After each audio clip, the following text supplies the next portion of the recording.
बिस्मिल्लाहिर्रहमानिर्रहीम। अस्सलाम वालेकुम। आप देख रहे हैं मुझे मेरे यूट्यूब चैनल पर और मैं मुज़म्मिल अवान हूँ। सुप्रीम कोर्ट ऑफ पाकिस्तान ने मखसूस नशिस्तों की नजर सानी दरख्वास्तों पर बड़ा तारीखी फैसला जारी किया और मैं ये सोच रहा था कि मुझे इस पर कल ही व्लॉग करना चाहिए, लेकिन चूंकि कल मेरी एक वीडियो रिकॉर्ड हो गई थी और मखसूस नशिस्तों के फैसले से पहले मैंने कुछ चीज़ें आपके सामने रखी और मैंने आपको बताया कि सुप्रीम कोर्ट ऑफ पाकिस्तान का क्या एक्सपेक्टेड डिसीजन हो सकता है। सुप्रीम कोर्ट ने नजर सानी की दरखास्तों को मंजूर कर लिया।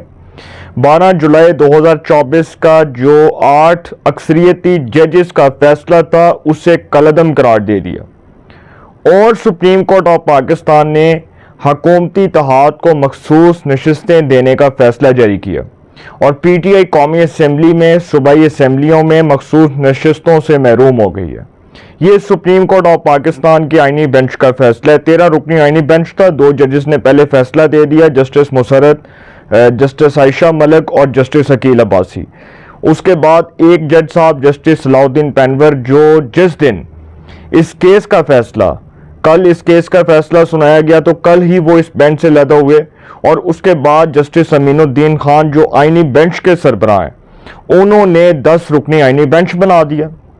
वैसे तो 11 जजेस इस केस की समाप्त कर रहे थे, लेकिन जस्टिस सलाउद्दीन पैनवर जो हैं उन्होंने बेंच से खुद को अलहदा कर लिया तो 10 रुकनी बेंच बन गया। फिर ये जो फैसला है, ये फैसला बड़ा इंपॉर्टेंट है। इसका शॉर्ट ऑर्डर है अभी इसका जो वो डिसीजन है, जो आपके सामने इसका फैसला है, उसमें बहुत सी चीज़ें डिस्कस करने वाली हैं। अभी तो इसका जो तफसीली फैसला है वो जब आएगा तो बहुत सी चीज़ें क्लियर हो जाएंगी, लेकिन तहरीक इंसाफ सर मखसूस नशिस्तों से महरूम हो गई है। और मैं एक बात ज़रूर करना चाहता हूँ कि हमारे बहुत से दोस्त, हमारे सहाफ़ी दोस्त जो अदलिया के फैसले पर बैठकर तनकीद कर रहे हैं, जो उसमें नुक्स निकाल रहे हैं, जो उस फैसले को क्रिटिसाइज कर रहे हैं, जो कह रहे हैं कि जी अदालत ने आइन और कानून के मुताबिक फैसला नहीं दिया और तहरीक इंसाफ को नशिस्तों से महरूम कर दिया।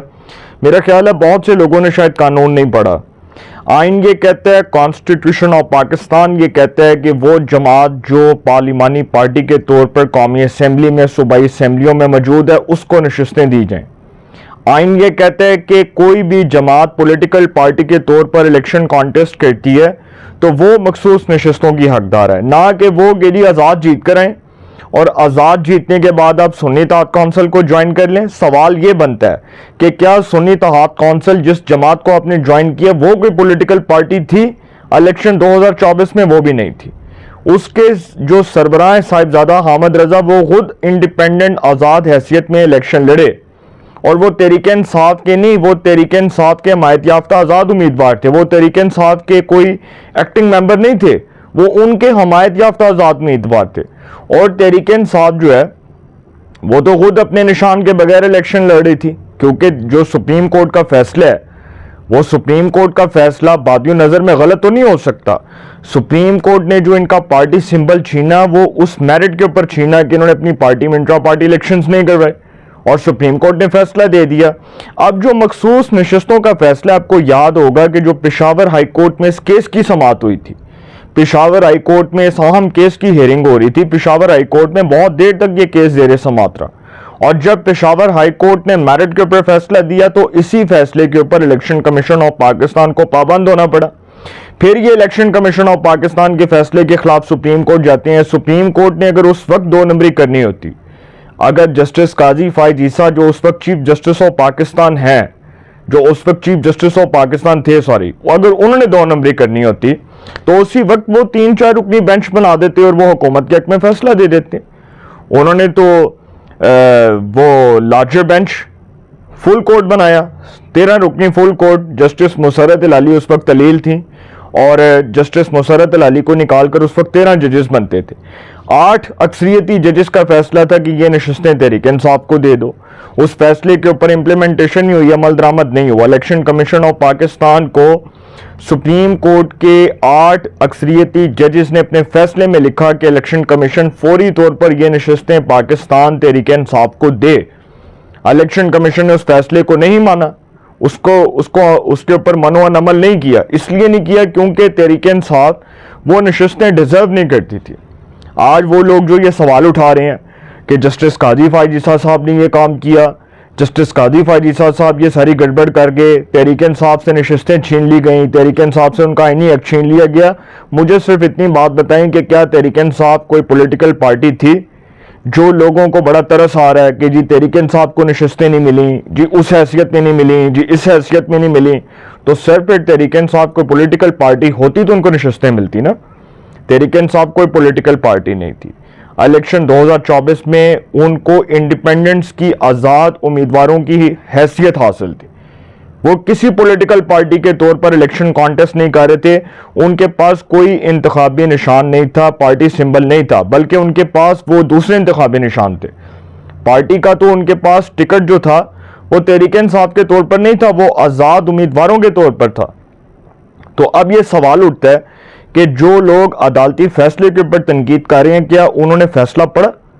अगर एक बार उन्होंने फैसला पढ़ा होता तो वो ये तनकीद ना करते, वो ये बात ना करते कि अदालत ने तहरीक इंसाफ का हक छीन लिया, तहरीक इंसाफ के हक पे डाका मार दिया, तहरीक इंसाफ के हकूक पर डाका डाल दिया। जजेस ने तो आइन और कानून के मुताबिक फैसला देना है। अभी भी 7-6 की अक्सरियत से फैसला आया ना, तो वो जो 6 जजेस जिन्होंने तहरीक इंसाफ के हक में फैसला दिया, तहरीक इंसाफ को वो क्यों नहीं नजर आता?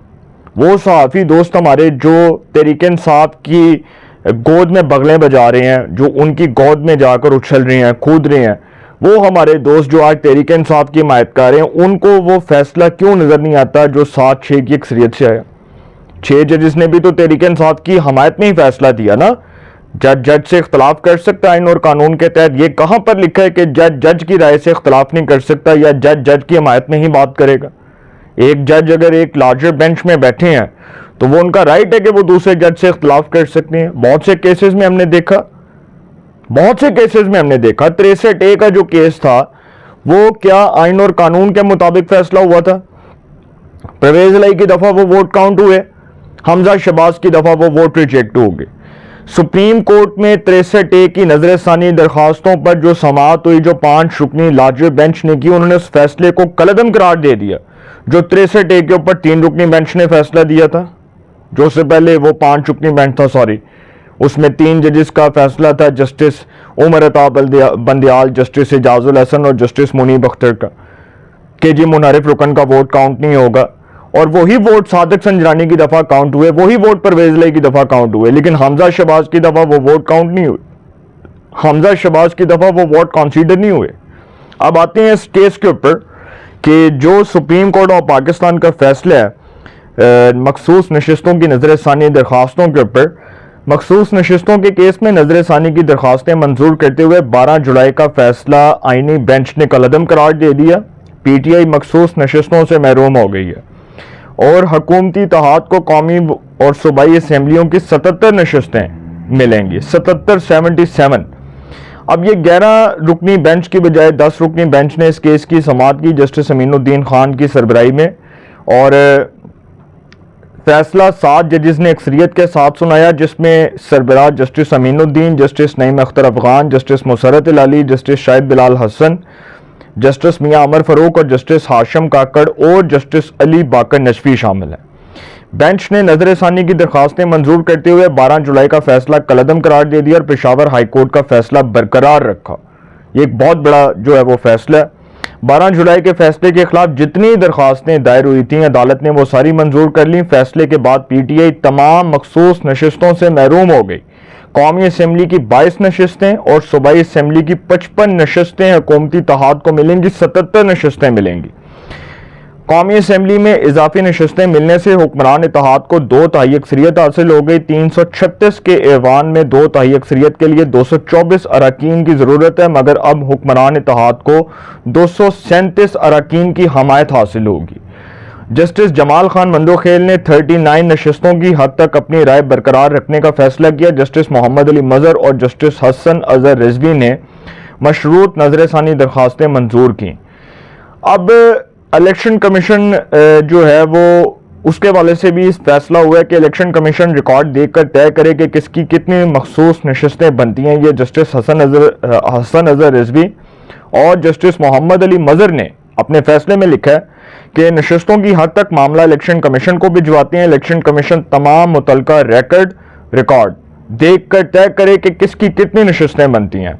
फैसले में बताया गया कि जस्टिस सलाउद्दीन तनवर ने बेंच से लैदगी इख्तियार की। इब्तिदा में 13 रुकनी आईनी बेंच तश्कील दिया गया था। जस्टिस आयशा मलिक और जस्टिस अकील अब्बासी ने इब्तदाई समात में ही रिव्यू दरखास्तें खारिज कर दी थी। सुप्रीम कोर्ट ऑफ पाकिस्तान का आईनी बेंच जिसने ये फैसला दिया है मखसूस नशिस्तों की नजर सानी दरखास्तों के ऊपर, ये बड़ा तारीखी है।